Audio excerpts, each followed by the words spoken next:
Hello जी, नमस्कार। मैं हूं डॉक्टर नूतन प्रकाश विश्वकर्मा। और हमने पिछले लेक्चर में बात किया था टी टेस्ट के बारे में। टी टेस्ट आपको बताया था कि दो तरीके का हो सकता है। पहला हमने बोला था वन सैंपल टी टेस्ट, जिसमें आपका सिर्फ एक ही सैंपल, एक ही पॉपुलेशन से कुछ आप सैंपल लेते हैं और उसकी कुछ इस्टेब्लिश्ड वैल्यू से आप कंपेयर करते हैं कि क्या उनमें जो इस्टेब्लिश्ड वैल्यू है उससे और आपने जिस पॉपुलेशन से सैंपल लिया है उसमें सिग्निफिकेंट डिफरेंस है या नहीं है। दूसरा आपको बताया था two sample T test. Two sample T test भी अगेन टू टाइप का होता था। और उस टू टाइप में हमने आपको बताया था कि पहला हमने बताया था आपको unpaired T test.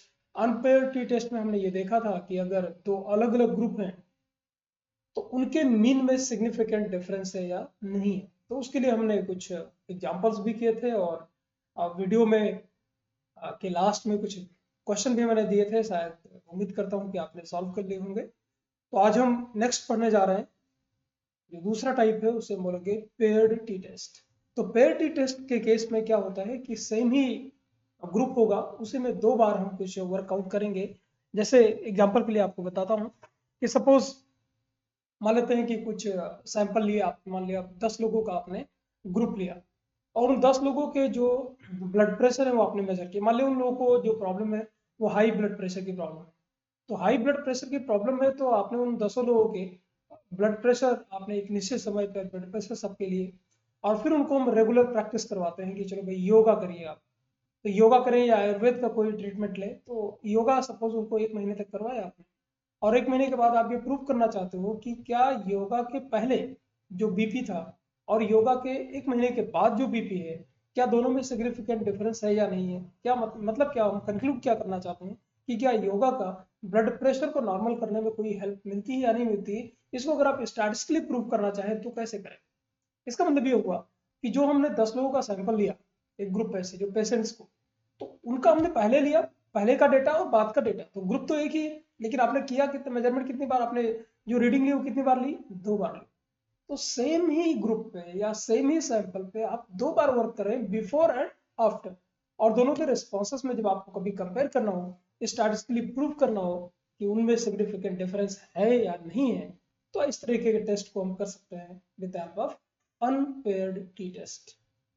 Sorry sir, हम कर सकते हैं पेयर्ड टी टेस्ट के थ्रू। तो पेयर्ड है क्योंकि उसी पे हम 2 बार कर रहे हैं, बिफोर एंड आफ्टर। तो कोई भी टेस्ट हो तो मैंने इसके लिए कुछ बताया था आपको, बार बार रिपीट कर रहा हूँ कि जो भी कोई भी टेस्ट क्लिक करेंगे, हम टी टेस्ट करेंगे, एनोवा करेंगे या कई स्क्वायर टेस्ट करेंगे, तो जो हमारे स्टेप बेसिक स्टेप्स हैं वो सेम रहेंगे। बस ये अलग बात है कि हमारा जो फार्मूला है वो चेंज होगा। तो क्या पहला स्टेप जो होगा जब भी कोई प्रॉब्लम सॉल्व करेंगे, इन्फ्रेंशियल स्टार्ट की, तो पहले हम नल हाइपोथेसिस लिखेंगे, फिर हम अल्टरनेटिव हाइपोथेसिस लिखेंगे। उसके बाद हम बताएंगे कि लेवल ऑफ सिग्निफिकेंस, कितने लेवल ऑफ सिग्निफिकेंस पे आप करना चाहते हो, 5% या 0.05% बोलिए, या आप 0.05 बोल सकते हैं, 1% बोलिए या 0.01 बोल सकते हैं। या अगर हम कॉन्फिडेंस लेवल के में दिया हो टर्म में कहीं एग्जाम में, तो आपको बोला जाएगा 95% लेवल ऑफ कॉन्फिडेंस, मतलब वो इक्वल हुआ 5% लेवल ऑफ सिग्निफिकेंस के। या अगर लिखा हुआ है 99% कॉन्फिडेंस लेवल, मतलब आप क्या समझेंगे, 1% लेवल ऑफ सिग्निफिकेंस या 0.01 लेवल ऑफ सिग्निफिकेंस। तो ये आपको बताना होगा। और मैं बार बार रिपीट करता हूँ कि जब भी एग्जाम में कुछ भी ना दिया हो तो आप मान लेंगे कि ये 5% लेवल ऑफ सिग्निफिकेंस को लेकर आप आगे बढ़ेंगे। अगर मेंशन किया हुआ 1% तो ठीक है, otherwise go for the 5% by default. Fourth पे calculation of degree of freedom, आपको पता है कि जितने नंबर ऑफ सैंपल होंगे उनमें से -1 कर देंगे, आपको डिग्री ऑफ फ्रीडम मिल जाएगा।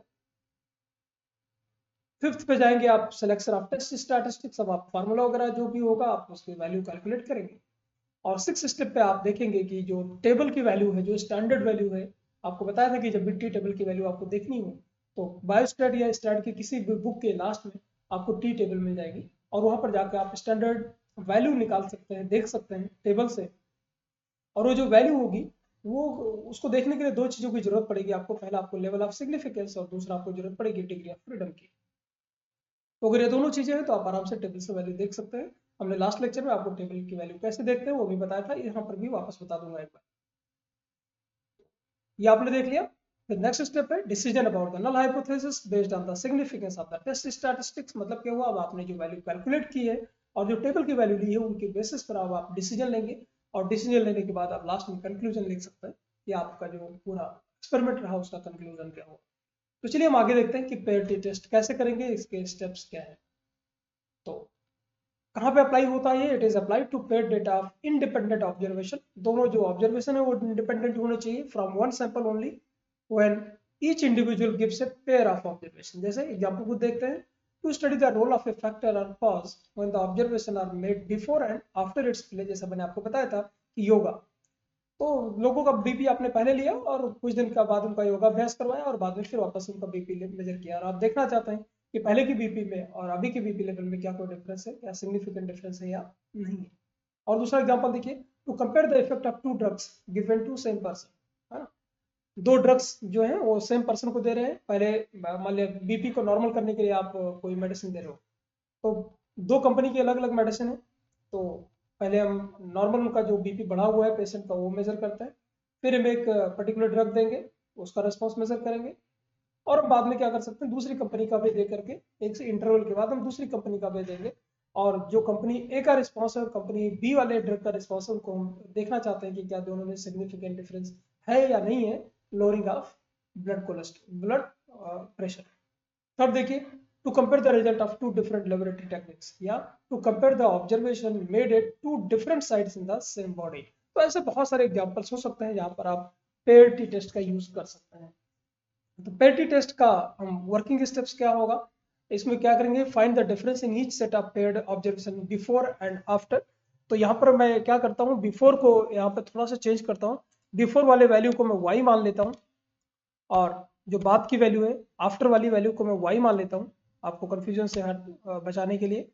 और जो लास्ट वाली वैल्यू और जो बाद वाली वैल्यू है उसको मैं एक्स मान लेता हूँ। तो वाई में माइनस एक्स अगर आप करेंगे तो आफ्टर में से बिफोर वाली वैल्यू करेंगे तो आपको मिल जाएगा difference. Simple, D means difference, Y minus X equal to D. और बाद में जो मिलेगा डी, उसका मीन ऑफ डिफरेंस निकालेंगे। कैसे निकालेंगे मैं आपको बताता हूँ। और उसके बाद calculate the mean of the difference and then the standard error of the mean from the same. तो इसके लिए मैं आपको सिंपल एक काम करता हूँ कि आपको एक क्वेश्चन देता हूँ, क्वेश्चन के थ्रू आप बेहतर तरीके से इसको समझ पाओगे कि पेयर टी टेस्ट की प्रॉब्लम को कैसे सॉल्व करेंगे। तो पेयर टेस्ट की प्रॉब्लम को सॉल्व करने के लिए जैसा हमने अनपेयर्ड में देखा था कि फॉर्मूला था कुछ T equal to X bar minus Y bar divided by S ही। यहाँ पर थोड़ा सा चेंज हो जाएगा, X bar minus Y bar यहाँ पे नहीं होगा। यहाँ पर चूंकि वहां पर दो अलग अलग ग्रुप थे तो एक्स बार माइनस वाई बार कर दिया था हमने। यहाँ पर हमारे पास एक ही ग्रुप है, उसमें बिफोर एंड आफ्टर। तो आफ्टर में से, आफ्टर की हर एक वैल्यू में से बिफोर वाली हर एक वैल्यू माइनस कर दोगे तो आपको डिफरेंस मिल जाएगा। और वो जो डिफरेंसेस आएंगे उनके मीन को हम बोलेंगे डी बार। तो वो कैसे निकालेंगे, D bar equal to summation of D divided by N. और ऑब्वियस है, अब आपके पास स्टैंडर्ड एरर की वैल्यू भी कैलकुलेट करनी पड़ेगी। तो स्टैंडर्ड एरर की वैल्यू कैलकुलेट करेंगे आप, S equal to S D, जो यहाँ पर S D equal to S D divided by root N. और एस डी की वैल्यू कैलकुलेट करने के लिए आपके पास अलग फार्मूला है, summation of D square minus summation of D का whole square divided by N and divided by N minus one. एक एक करके हम एग्जाम्पल के थ्रू समझते हैं, आपको ज्यादा बेहतर तरीके से समझ में आएगा। तो चलिए हम सॉल्व करते हैं क्वेश्चन। यहाँ पर देखिए, एक प्रॉब्लम दी हुई है, like 10 students were given intensive coaching in stat. 10 बच्चों का ग्रुप है और उनको कोचिंग दी जाती है किसकी, स्टैटिस्टिक्स की। तो ये प्रूव करने के लिए क्या कोचिंग देने से स्टूडेंट्स की नॉलेज पर कोई फर्क पड़ा या नहीं पड़ा, अगर आपको स्टैटिस्टिकली प्रूव करना हो तो आप कैसे करेंगे, है ना। तो क्या काम किया, रिकॉर्ड किया उन्होंने। सबसे पहले काम क्या किया कि कोचिंग देने के पहले बच्चों के टेस्ट लिए, सेल्फ स्टडी से बच्चों ने टेस्ट लिए और उनके मार्क्स को, स्कोर यहाँ को हमने स्कोर को लिख दिया। फिर उनको 1 महीने की कोचिंग सपोज दे दी, और कोचिंग देने के बाद वापस से क्वेश्चन उनका एग्जाम लिया गया, तो उनके जो मार्क्स है वो यहाँ पर लिख दिए गए। तो आप देख सकते हैं कि इसके पहले जो रोल नंबर 1 था उसके 50 मार्क्स थे, अभी इसके 65 हो गए, तो बढ़ गए। इसके 50, रोल नंबर 2 के 52 से 55 हो गए, 53 के 65 हो गए, 60 के 65 हो गए। मतलब जो 4 है आपके उनके तो बढ़ गए, लेकिन पांचवा देखो इसके बढ़ा, इसके 65 थे लेकिन इसके 60 हो गए। इसके पे कोई फर्क नहीं पड़ा, इसके सिर्फ 1 मार्क्स बढ़े, इसके थोड़े ज्यादा बढ़े, इसके सिर्फ 2 मार्क्स बढ़े, इसके 6 मार्क्स बढ़े। तो यहाँ पर देखो मिक्सअप है, कुछ के नहीं बढ़ रहे हैं, ना घट रहे हैं ना बढ़ रहे हैं, कुछ के बढ़ रहे हैं और कुछ के घट रहे हैं। तो ये बड़ा मुश्किल हो जा पा रहा है कि क्या उनमें सिग्निफिकेंट डिफरेंस है कि नहीं है। तो इसको चलो हम स्टैटिस्टिकली प्रूव करते हैं, क्योंकि ग्रुप था वो सेम था। तो बिफोर कोचिंग और आफ्टर कोचिंग हमने किया था, तो इसीलिए चूंकि ग्रुप सेम है इसीलिए हम इसे बोलेंगे पेयर्ड टी टेस्ट। और आपको यहाँ पे वैल्यू भी दी गई है कि 5% लेवल ऑफ सिग्निफिकेंस पर आपको टेस्ट करना है, अगर नहीं दिया होता तो हम ऑटोमेटिकली 5% मान लेते। और यहाँ पर आपको T9 लिखा हुआ है, 9 मतलब डिग्री ऑफ फ्रीडम, 0.05 की वैल्यू आपको दी हुई है 2.262। ये स्टैंडर्ड वैल्यू आपको टेबल की वैल्यू दी गई है। अगर आप अपनी बुक में देखेंगे तो वैल्यू आप देख भी सकते हैं आराम से, आपको जब भी एग्जाम में जाओगे तो आपको वैल्यू स्टैंडर्ड मिलेगी। तो चलिए इसको कैसे सॉल्व करेंगे। कैसे सॉल्व करेंगे सॉल्यूशन, पहले हम लिखेंगे नल हाइपोथेसिस। नल हाइपोथेसिस मतलब बहुत सिंपल है, there is no significant difference in before and after coaching marks. और अल्टरनेटिव में क्या होगा, yes there is significant difference in before and after coaching marks. और लेवल ऑफ सिग्निफिकेंस जैसा बताया गया आपको 5%। D F equal to means degree of freedom. Degree of freedom आप याद करिए, जब हम अनपेयर टी टेस्ट की बात कर रहे थे तो उसमें मैंने क्या किया था कि जो दो ग्रुप थे, तो मान लिया पहले ग्रुप में दो अलग अलग जो ग्रुप थे, एक में 10 थे और दूसरे में भी 10 स्टूडेंट थे। तो जब भी हम अनपेयर्ड की प्रॉब्लम सॉल्व करेंगे तो फार्मूला लगाएंगे n1 प्लस n2 माइनस 2। लेकिन जब भी हम पेयर टी टेस्ट की बात करेंगे क्योंकि सेम ही ग्रुप है, तो हम यहाँ पर सिंपल वाला फार्मूला लगाएंगे 10 माइनस 1 इक्वल टू 9। तो ये मेजर डिफरेंस है। जब आप अनपेयर टी टेस्ट करते हैं तो वहां पर जो फार्मूला होता है वो लगता है n1 प्लस n2 माइनस 2। लेकिन जब हम पेयर टी टेस्ट की बात करेंगे तो फार्मूला बड़ा सिंपल लगेगा n माइनस 1। तो यहाँ पर देखिएगा degree of freedom equal to 9। पांचवें स्टेप पे जब हम जाएंगे तो अब हम क्या करेंगे, फार्मूला अपना लगाएंगे। फार्मूला आपको अभी इससे पहले आपको बताया था। फार्मूला आपका पहले हम डी बार निकाल लेते हैं डिफरेंस। तो डी कैसे निकालेंगे मैंने आपको बताया था इससे पहले। तो डी बार का मतलब क्या हुआ, बड़ा सिंपल है। डी बार का फार्मूला है D bar equal to summation of D divided by N. तो देखेंगे समेशन ऑफ डी कैसे निकलेगा। तो डी देखिएगा कैसे निकलेगा, मार्क्स जो बिफोर है उसको एक्स लिखते हैं, मार्क्स आफ्टर को वाई लिखेंगे। ऑब्जर्वेशन के बाद वाले को ना हमेशा हम जो इफेक्ट है उसके बाद वाले को वाई बोलते हैं और पहले वाले को हम एक्स बोलते हैं। हमेशा प्रैक्टिस कर लीजिए। तो y में से हम x की वैल्यू को माइनस करेंगे। तो y minus X equal to D.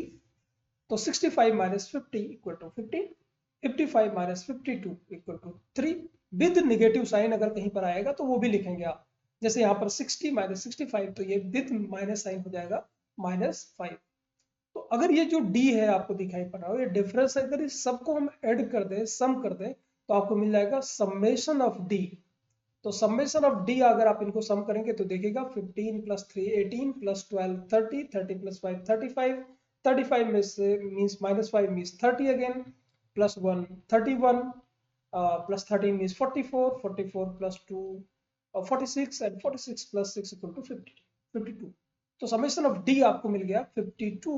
तो सिंपल तरीके से, और इसमें थे कितने बच्चे, कितने बच्चे थे 10 थे, तो n की वैल्यू आ गई 10। तो summation of D divided by n 52 divided by 10 equal to 5.2। तो अब अगर आपके पास डी बार आ गया है तो जो कि 5.2 है, तो अब हम और भी वैल्यू कैलकुलेट कर सकते हैं। आप यहाँ पे देख सकते हो फार्मूला को कि टी को कैलकुलेट करने के लिए आपके पास दो चीजें होनी चाहिए। डी बार चाहिए तो वो तो हमने कैलकुलेट कर लिया, वो हमारा आ गया 5.2। और हमको चाहिए एस ई, और एस ई को हम S E stands for standard error. Standard error की वैल्यू को आप डायरेक्ट कैलकुलेट नहीं कर सकते। तो स्टैंडर्ड एरर की वैल्यू को कैलकुलेट करने के लिए आपको पहले चाहिए स्टैंडर्ड डेविएशन।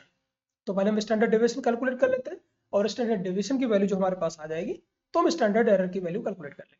तो S D equal to root summation of D square, और यहाँ पर लिखा हुआ है समेशन ऑफ डी का होल स्क्वायर। यहाँ पर एक चीज आपको जरूर ध्यान रखनी है कि समेशन ऑफ डी स्क्वायर और समेशन ऑफ डी का होल स्क्वायर में क्या डिफरेंस है।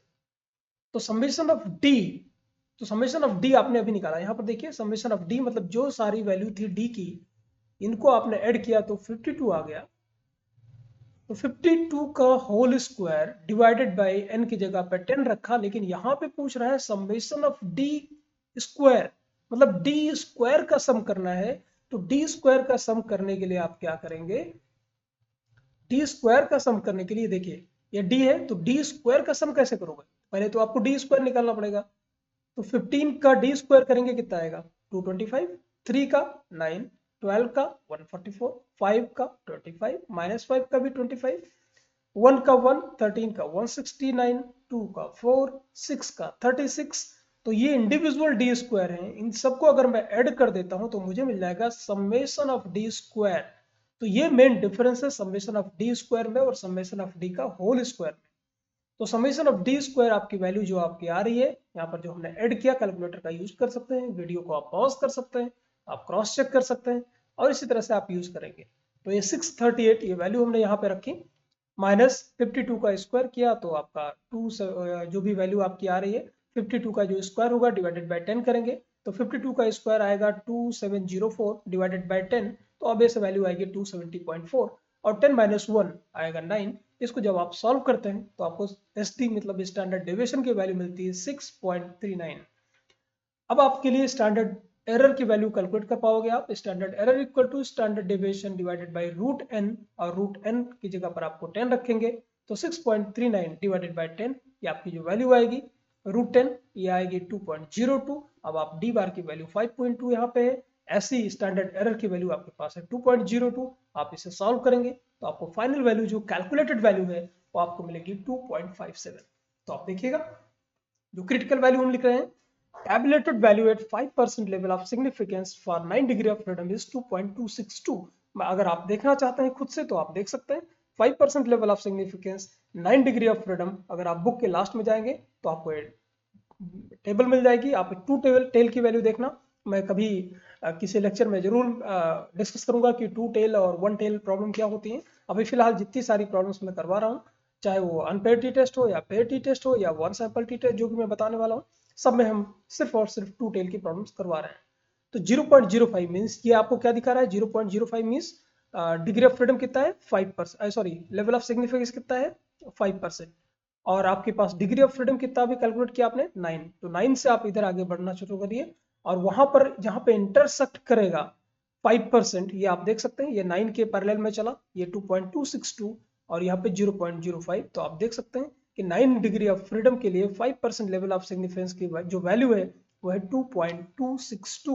मतलब जो आपकी स्टैंडर्ड वैल्यू है वो है 2.262 जबकि जो आपने वैल्यू कैलकुलेट की है वो है 2.57। एक बहुत सिंपल एग्जांपल दिया था कि जो आप वैल्यू कैलकुलेट करते हो आप उसको वो मानिए कि आपके वो पॉकेट में रुपए हैं, पॉकेट में आपके 2.57 रुपीज हैं और सामने वाला आपको बोल रहा है कि आप 2.262 से एक्सचेंज कर लीजिए। तो क्या आप करोगे? क्योंकि आपकी वैल्यू ज्यादा है सामने वाली की कम है तो आप उसे क्यों एक्सचेंज करोगे? तो ऑब्वियस उसके प्रपोजल को हमको रिजेक्ट कर देना है। तो प्रपोजल को रिजेक्ट कर रहे हैं मतलब हम नल हाइपोथेसिस को रिजेक्ट कर रहे हैं। Hence null hypothesis is rejected means there is significance difference between the score of before and after coaching. इसका मतलब कोचिंग देने से बच्चों की स्कोर में फर्क तो पड़ता है, ये आपने क्या कर दिया स्टैटिस्टिकली प्रूव कर दिया। तो इस तरह से हम पेयर टी टेस्ट की प्रॉब्लम सॉल्व करते हैं। इस वीडियो को आप बार बार देखें, एक दो बार आप अगर जरा भी कहीं कंफ्यूजन होता है तो आप बैक जा करके देख सकते हैं और आप स्टेप बाय स्टेप सॉल्व करेंगे तो आई एम श्योर कि स्टैट आपके लिए मुश्किल नहीं रह जाएगी, बहुत आसानी से आप इसे कर पाएंगे। तो इसके अलावा मैंने दो तीन प्रॉब्लम्स दे रखी हैं यहाँ पर। देखिए पहला क्वेश्चन आपको दिखा रहा है कि कुछ डीएफओ के साथ कुछ रीडिंग ली है फिंगरप्रिंटिंग की और फिर दूसरे में डीएफओ प्लस निनहाइड्रिन लिया है।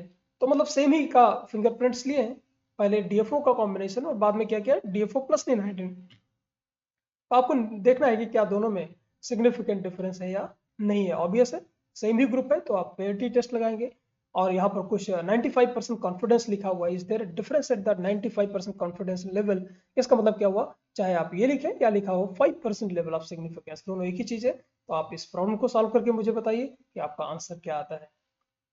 दूसरा क्वेश्चन देखिएगा, कुछ पार्टिसिपेंट्स है 7 पार्टिसिपेंट्स लिए हैं और उनके ट्राइग्लिसराइड जो कोलेस्ट्रॉल लेवल आप मान लीजिए तो जो ट्राइग्लिसराइड है उनका लिया हुआ है, उनके सबके मेजरमेंट लिए हुए हैं आप कितना उनके ब्लड में कितना ट्राइग्लिसराइड प्रेजेंट है और बाद में उनको 10 वीक का एक्सरसाइज करवाया और देखना चाहते हैं फिर उनके बाद में 10 वीक के बाद जो उनका ट्राइग्लिसराइड मेजर किया गया वो ये रहा।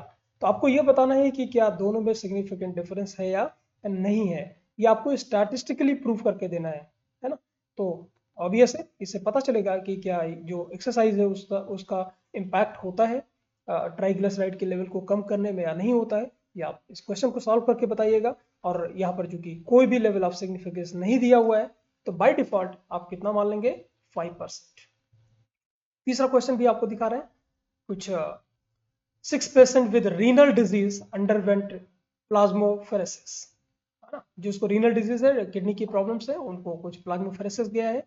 Urinary protein excretion means gram of protein per gram of creatinine was measured for each patient before and after plasmapheresis. तो प्लाज्माफेरेसिस के पहले का डेटा है और बाद का है और आपको ये बताना है कि क्या उनमें जो प्लाज्माफेरेसिस है उसका कोई इफेक्ट होता है कि नहीं होता है। तो ये 3 प्रॉब्लम मैंने आपको बताई, ये तीनों प्रॉब्लम आप सॉल्व करिए और मुझे बताइए इनका इंडिविजुअली आपका आंसर क्या होता है। तो उम्मीद करता हूँ कि आपको जो प्रायोरिटी टेस्ट है वो आपको समझ में आया होगा। तो जल्दी मिलते हैं आपको एक नए वीडियो के साथ जिसमें मैं आपको बताऊंगा 1 सैंपल टी टेस्ट। उम्मीद करता हूँ आपको वीडियो पसंद आया होगा, आपको स्टार्ट में आपको कॉन्फिडेंस आ रहा होगा। तो आप इसे शेयर भी कर सकते हैं और लाइक कर सकते हैं। सब्सक्राइब तो आपने किया ही होगा और नहीं किया है तो कर लीजिए, ताकि मैं नया वीडियो जैसे ही डालता हूँ आपको नोटिफिकेशन मिल जाए। मिलते हैं जल्दी नए ट्यूटोरियल में। Till then take care, thank you very much. नमस्कार, जय हिंद।